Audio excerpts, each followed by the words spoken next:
Se inscreva no canal e deixe o seu like. Mistério Obscuro apresenta Os Construtores da Maldição.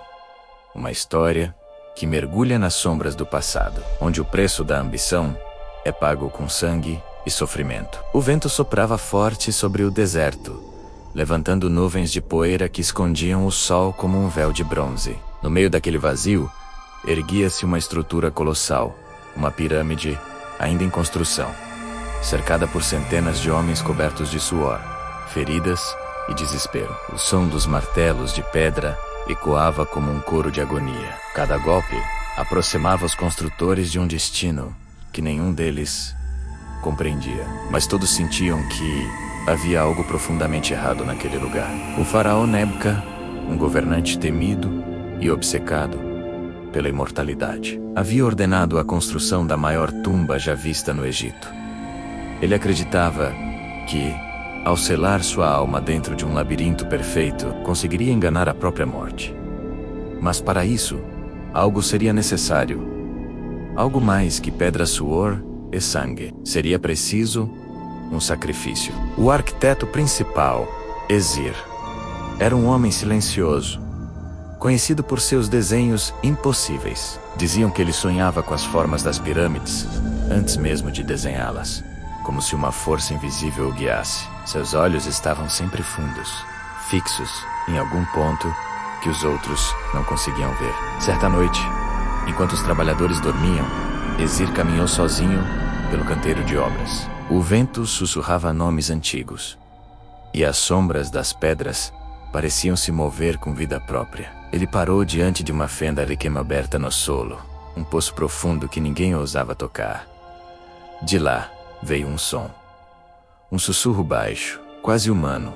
Construa, e eu te darei a eternidade.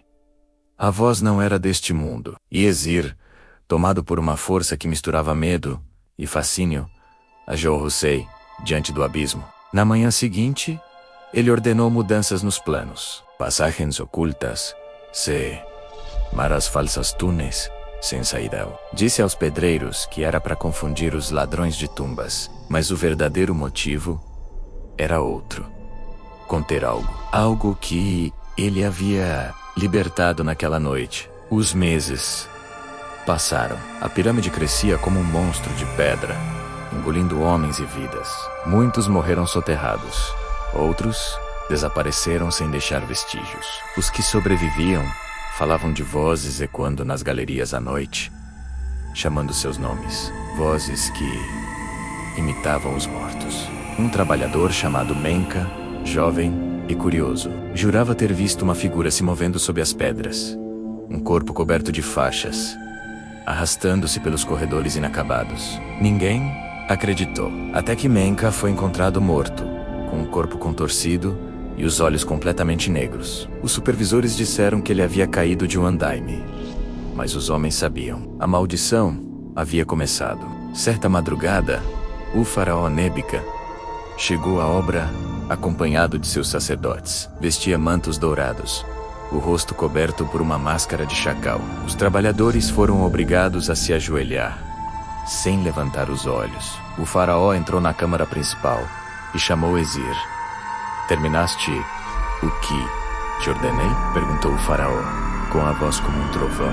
Sim, meu senhor, mas há um preço que deve ser pago, respondeu o arquiteto. Preço? Eu sou o preço e o poder, retrucou Nebuca. Ezir então abriu o mapa da pirâmide diante dele. No centro, havia um símbolo que nenhum sacerdote reconheceu, uma espiral invertida, feita com tinta negra. O coração da pirâmide precisa ser selado com vida, disse Ezir. A alma do rei será eterna, mas deve estar acompanhada por quem a construiu. É a lei dos antigos. O faraó riu. Então que morram todos eles. Que os construtores me sirvam na eternidade. Naquela noite, o exército cercou o canteiro de obras. Ninguém sairia vivo dali. O massacre durou horas. Gritos ecoavam pelos corredores, abafados pelas pedras recém-colocadas. Ezir, horrorizado, tentou fugir, mas as portas secretas que ele mesmo projetou se fecharam como armadilhas. Ele correu pelos túneis, guiado pela luz de uma lamparina trêmula. Atrás dele, passos pesados. Quando virou a esquina, viu o faraó, coberto de sangue, rindo como um louco. Construtor, tua obra está completa.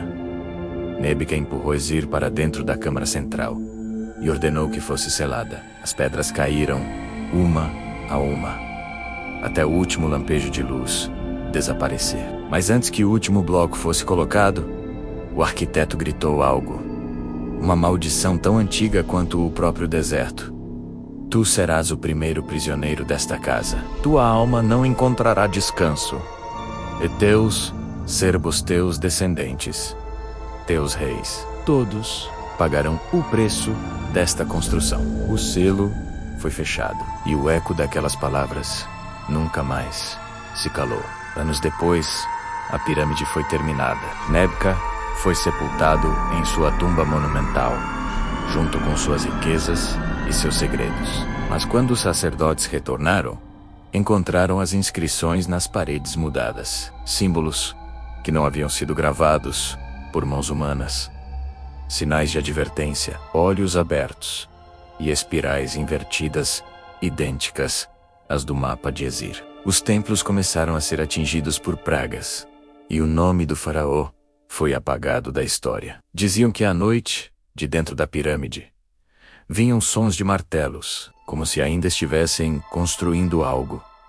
Algo que nunca termina. Séculos se passaram. O deserto engoliu a pirâmide, e o nome de Nebka desapareceu. Mas no início do século XX, uma expedição britânica liderada pelo arqueólogo Arthur Henn encontrou ruínas cobertas por areia menos e uma entrada selada por blocos de granito. Os hieróglifos diziam aqui Has Nebka-u, que desafiou a morte. Aquele que ousar perturbar seu descanso tornará-se parte da construção.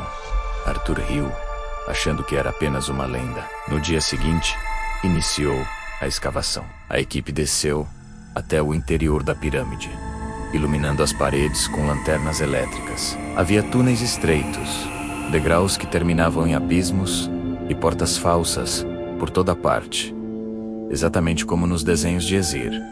Um dos assistentes, chamado Thomas, desapareceu no segundo dia.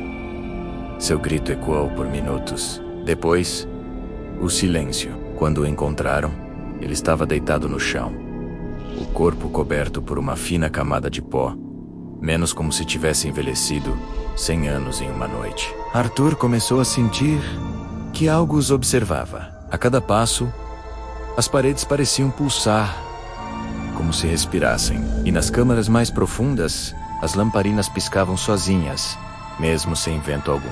Na câmara central, encontraram um sarcófago do faraó, uma tampa de pedra, selada com símbolos de advertência e sangue seco. Arthur, ignorando os protestos dos guias egípcios, ordenou que fosse aberta. Quando o tampo deslizou, um cheiro podre e antigo invadiu o ar. Dentro, havia uma múmia, mas não apenas uma. 2 corpos entrelaçados. Um com a máscara dourada de um rei, o outro, uma figura seca e ossuda, vestida como um arquiteto. Os olhos da múmia do rei estavam abertos. E naquele instante, todas as luzes se apagaram. O caos tomou conta. Lanternas caíram, gritos ecoaram nas trevas. Quando as luzes voltaram, metade da equipe havia desaparecido. As paredes estavam cobertas de novas inscrições, escritas em sangue fresco. A construção nunca termina. Arthur fúrio, correndo pelos túneis. Mas as passagens mudavam de lugar. Escadas, que antes subiam agora, levavam a nada. Portas que se abriam, davam para o vazio. Ele finalmente chegou à entrada. Mas do lado de fora, havia apenas deserto. Nenhum acampamento.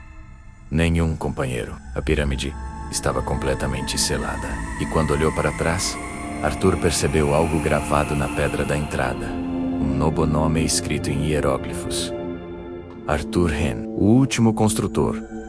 Dizem que até hoje, nas noites de tempestade, o vento que sopra sobre as dunas carrega o som de martelos e correntes. Os egípcios evitam o local, chamando-o de a casa dos que nunca descansam. E aqueles que se aproximam relatam ver, sob a lua cheia, homens de pedra caminhando lentamente, carregando blocos invisíveis, construindo algo que ninguém jamais verá pronto. Porque a verdade é que a maldição de Nebeca nunca foi apenas sobre sua tumba. Ela é sobre a própria ambição humana, menos o desejo de eternizar o poder, mesmo que custe a própria alma. E aqueles que constroem para a morte acabam se tornando parte dela. Mistério Obscuro apresenta Os Construtores da Maldição. Se gostou desta história, inscreva-se no canal, deixe seu like e ative o sininho para mais lendas e mistérios que desafiam o tempo. Até o próximo mergulho nas sombras.